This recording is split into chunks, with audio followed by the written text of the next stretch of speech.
Have you ever noticed how certain seemingly harmless attitudes gradually erode your confidence without you even realizing it? It's subtle, almost imperceptible, a comment you keep to yourself, a quick comparison while browsing social media, that feeling of always owing something to someone. These little poisons don't arrive with warning signs or cause immediate pain, but they work silently, transforming your inner security into constant doubt and your authenticity into exhausting performance. The uncomfortable truth is that many of us feed our own internal saboteurs daily without recognizing them as real threats. We believe that complaining is a necessary release, that seeking validation is normal, that carrying the blame for others demonstrates generosity, when in reality these attitudes act as invisible anchors that prevent us from moving forward.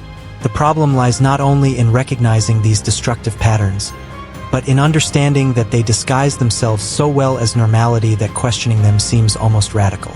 This content doesn't promise magic formulas or overnight transformations, but it offers something more valuable: clarity about the specific behaviors that drain your vital energy and steal your peace, along with practical ways to deactivate them. Prepare to identify 7 subtle poisons you may be ingesting daily, keeping you trapped in cycles that no longer serve the person you want to become. 1. The addiction to external validation. The search for approval begins early, almost always disguised as education and good manners. You learn that being accepted means adapting, that pleasing others guarantees belonging, that external recognition confirms your worth. Gradually, this dynamic becomes so deeply ingrained that your choices cease to reflect who you really are and begin to mirror what you imagine others expect of you. External validation becomes an emotional currency. You offer authenticity in exchange for nods of approval, modifying opinions as the audience changes, adjusting behaviors to fit molds that were never designed for you. The problem is not in considering others' perspectives or valuing genuine feedback, but in making the opinions of others the yardstick by which you measure your own worth. When every decision needs an audience to legitimize it, you lose the internal compass that should guide your journey. This silent dependence transforms life into continuous performance, where even the most intimate moments are filtered through the lens of, what will people think? Think about how many times you've refrained from expressing an idea for fear of judgment, or how many important decisions have been postponed because you lacked the approval of someone who, in practice, won't bear the consequences of your choices. External validation creates a comfortable prison where you're never completely wrong because there's always someone approving, but you're also never completely alive because nothing you do comes from genuine conviction. This relentless pursuit of recognition empties your actions of real meaning. You achieve, you accomplish, you advance, but the feeling of accomplishment lasts only until the next like, the next compliment, the next external confirmation that you're on the right track. It's like trying to fill a leaky bucket. No matter how much approval you receive, it quickly drains away, and soon you're thirsty again, seeking the next dose of validation to feel whole. Relationships become transactions where you trade pieces of yourself in exchange for acceptance, and the price of this negotiation is always your own essence. Breaking free from this pattern doesn't mean completely ignoring others' perspectives or becoming indifferent to the impact you have, but rather establishing a more balanced relationship between your inner voice and external voices. It starts with small decisions where you genuinely choose what you want, even if it displeases some. Perhaps saying no to a commitment everyone expects you to accept, or expressing an opinion that diverges from the group consensus. Change happens when you realize that the disapproval of some doesn't diminish your value, and that authenticity, though sometimes lonely at first, attracts much deeper and truer connections than constant performance ever could. Cultivate the habit of asking yourself, do I really want this? Or am I wanting it because someone expects me to? Before making important decisions. Observe how your emotions respond when you act out of conviction versus when you act seeking approval. There's a palpable difference in energy, satisfaction, and the feeling of being aligned with yourself that no amount of external validation can replicate. 2. The trap of constant comparison. Comparison is poison disguised as motivation, arriving with promises of inspiration but delivering only growing inadequacy. You look at the success of others and, instead of celebrating, feel a tightness in your chest because your journey seems smaller, slower, less impressive. The problem worsens when you compare your behind-the-scenes experiences, full of doubts, failed attempts, moments of fragility, with the carefully edited stages that people display. No one posts the raw version of the construction, the sleepless nights full of insecurity, the failures that preceded each celebrated achievement. You only see the polished final product and assume that the other person's journey was linear and easy while yours is tortuous and complicated. This distortion creates an impossible standard to reach because you are trying to compete with idealized versions of realities that you don't fully understand. Comparison steals your joy in your own achievements because there will always be someone further ahead, faster, more recognized, making you question whether you are really progressing or just wasting time. Social media amplifies this poison exponentially, turning comparison into an automatic habit that happens dozens of times a day without you realizing the accumulated damage. You scroll through your feed and, in minutes, you've already measured your body against unrealistic standards, your career against exceptional trajectories, your relationships against romantic snapshots that represent seconds of entire lives. Each comparison deposits a thin layer of inadequacy that, alone, seems insignificant, but accumulated over months and years builds a distorted self-image where you are never enough. The danger lies in the subtlety. You don't realize the exact moment you went from a curious observer to an emotional hostage of others' progress, nor when your internal reference of value was replaced by constantly changing external metrics. Comparison not only steals your peace, it steals your ability to recognize and celebrate genuine progress because your gaze is always turned outward, measuring distances instead of appreciating movement. The liberation from this trap begins with the conscious decision to shift your focus, from horizontal to vertical, from external to internal. Instead of asking, "How do I compare to others?" ask, "How do I compare to who I was 6 months ago?" This simple shift in perspective moves you from an endless and exhausting competition to a personal journey where the only relevant standard is your own progress. Practice identifying when comparison arises. It's usually accompanied by physical sensations like tightness in the chest, tension in the shoulders, that sudden weight in the stomach. When you notice it, pause and acknowledge. I'm comparing behind-the-scenes moments with edited stages. Also consider healing your digital diet, reducing exposure to content that systematically triggers negative comparisons. If certain accounts or people consistently make you feel inadequate, question whether this exposure serves your growth or only fuels insecurity disguised as inspiration. Remember, inspiration propels you forward. Comparison paralyzes you, making you question whether you should have started differently or if you will ever be enough. 3. The corrosive habit of constantly complaining. Complaining seems harmless, almost therapeutic, a necessary venting of the daily injustices you face. The problem is that constant complaining doesn't release pressure. It reinforces mental patterns of victimization that keep you trapped in cycles of powerlessness. Every time you verbalize a complaint without seeking a solution, you're training your brain to focus on what's wrong instead of what can be changed, strengthening neural pathways that interpret the world as a constant threat and you as a perpetual victim of circumstances. Insecurity loves this pattern because it offers perfect justification for inertia. If everything is against you, if the system is unfair, if people are problematic, then it makes sense not to try, not to risk, not to expose yourself. Complaining becomes an emotional crutch that keeps you standing but prevents you from walking, offering temporary comfort of external validation when others agree with your complaints, but never leading to concrete changes that would alter the situation. You remain exactly where you are, under the illusion that you are at least processing the difficulties, when in reality you are only ruminating and reinforcing your powerlessness. The habit of complaining is contagious and self-perpetuating. You complain, you find others who complain about the same things, you feel mutually validated, and soon the whole group is trapped in circular conversations that lead nowhere. Observe your social circles and notice how many conversations revolve around shared complaints. The incompetent boss, the unbearable traffic, the disastrous politics, the complicated relationships. There's a sense of belonging in these collective laments, a superficial connection based on common adversities, but one that keeps you orbiting problems instead of solutions. Chronic complaining also affects how you are perceived. People begin to associate you with negativity, avoiding sharing good news or opportunities because they fear your skeptical or pessimistic reaction. Gradually, you become the character nobody wants around during celebrations, leaving only those who have also found comfort in perpetual complaining. This dynamic drains vital energy not only from you, but from everyone around you, creating a heavy emotional field where growth and change seem impossible. Breaking this pattern requires conscious vigilance and actively replacing complaining with problem-solving curiosity. When you notice a complaint forming, pause before verbalizing it and ask, "Is there anything I can do to change this?" If yes, channel the energy of the complaint into concrete action, even if small. If not, ask, "Is it worth spending mental energy on something outside my control?" Often, the honest answer is no, and you can consciously choose to let go instead of ruminating. Also practice transforming complaints into neutral observations or constructive questions. Instead of "This traffic is hell," try "The traffic is heavy today. What alternative route can I try?" Or "What audiobook can I listen to make the most of this time?"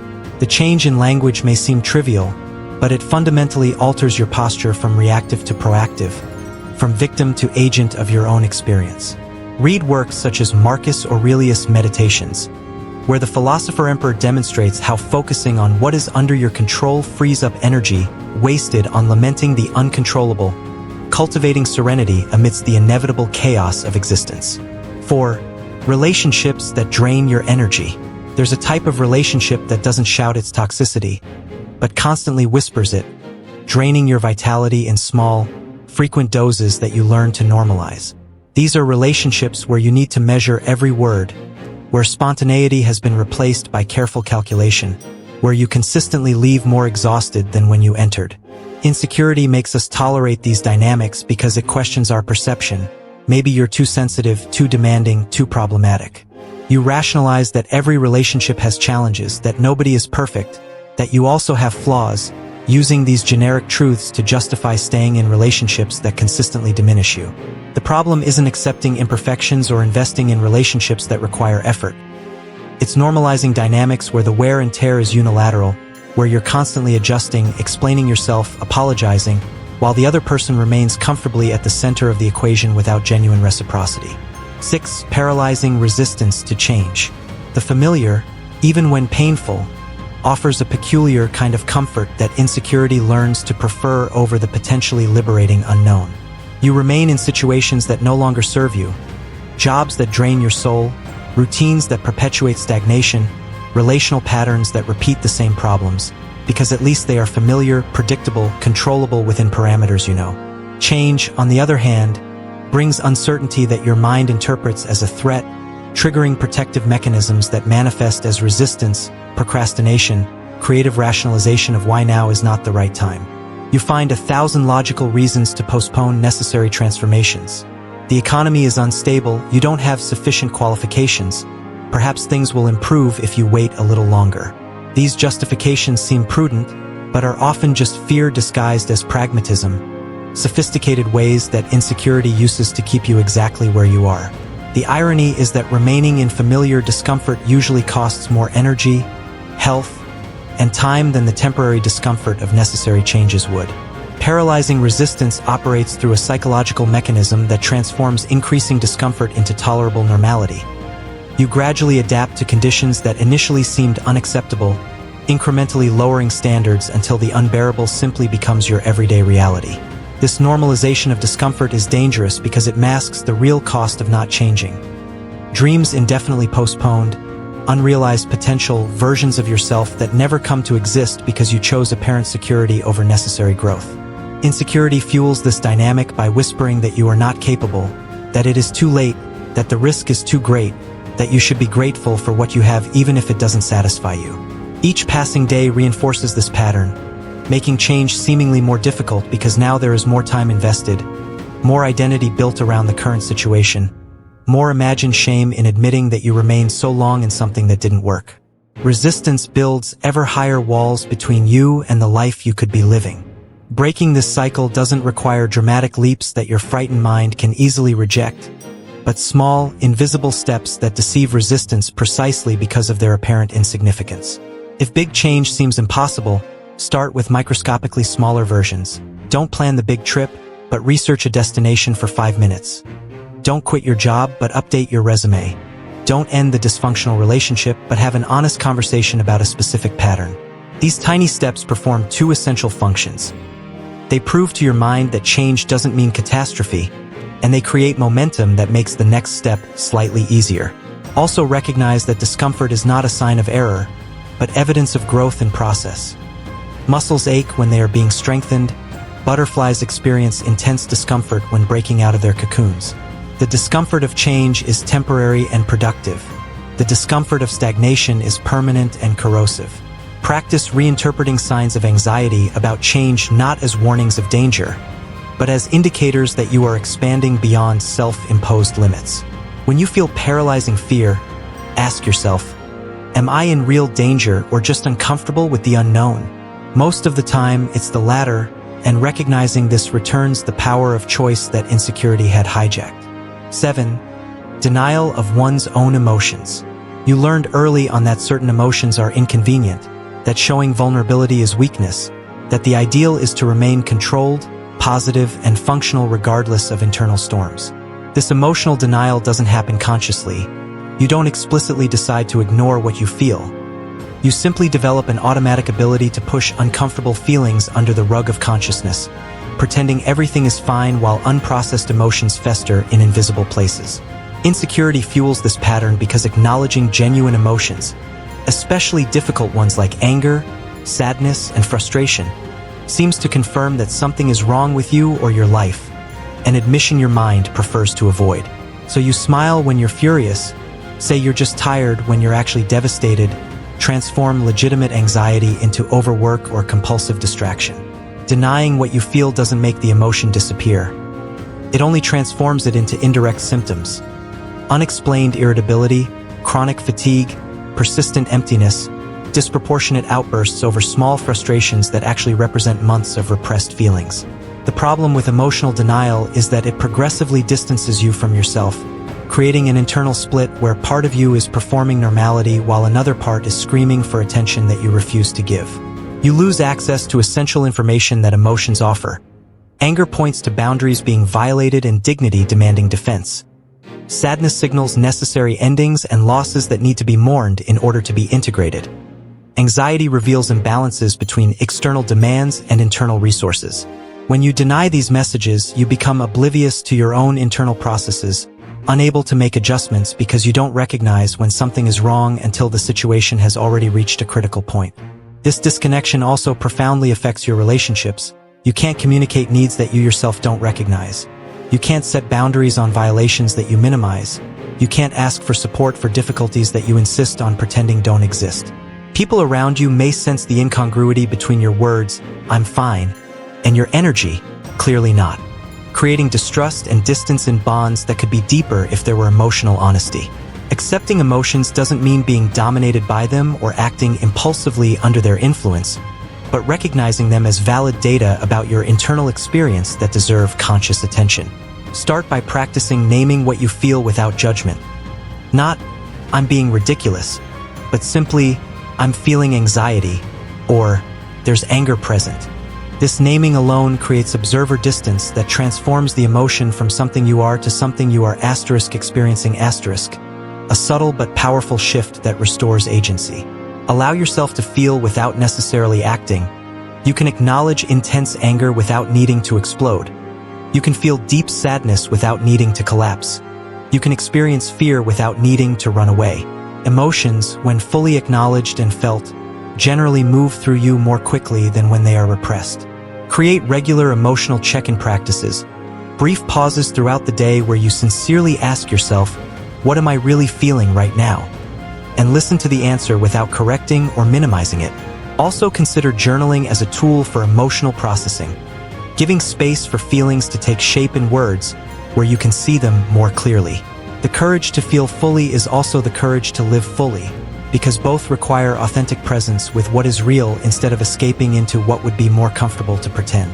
We've reached the end of this journey, but something tells me you're only beginning the real work, the work that happens far beyond these words, in the silent, daily application of what resonates with your experience. The 7 poisons we explored aren't theoretical abstractions, but concrete dynamics that you've likely recognized operating in your own life, perhaps with growing discomfort as each topic made visible what you've been tolerating or normalizing. Recognition, however, is only the first step. Genuine transformation requires conscious choices repeated over time. Small but consistent decisions to act differently even when all your old patterns scream for familiarity. So, before closing this page and moving on, pause for a moment and ask yourself, which of these poisons has been draining your energy the most? Where are you willing to begin the change? Not tomorrow or when circumstances are perfect, but today with the first tiny step within your reach. Insecurity thrives in silence and inaction. Every day you postpone setting boundaries, challenging comparisons, letting go of others' blame, or acknowledging true emotions is a day these patterns deepen, becoming more ingrained and seemingly harder to change. But the liberating truth is that you don't need to wait to feel completely confident to start acting more authentically. It is precisely the act of choosing differently, even with fear, that builds the inner security you seek. What relationship do you need to reevaluate? What external validation do you need to stop chasing? What emotion have you been denying that deserves to finally be acknowledged and processed? These are not rhetorical questions, but genuine invitations to reflection and action. Because knowledge without application is merely intellectual entertainment, and you didn't come this far looking for entertainment. If this content resonated with you, if you recognize patterns you want to transform, if you felt that productive restlessness that signals change is necessary, subscribe to the channel and turn on notifications so you don't miss future content. We will continue exploring practical ways to build authentic inner security, develop clarity about who you truly are beyond others' expectations, and cultivate the courage to live in alignment with your deepest values.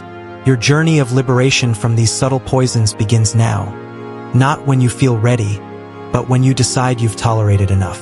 See you in the next video.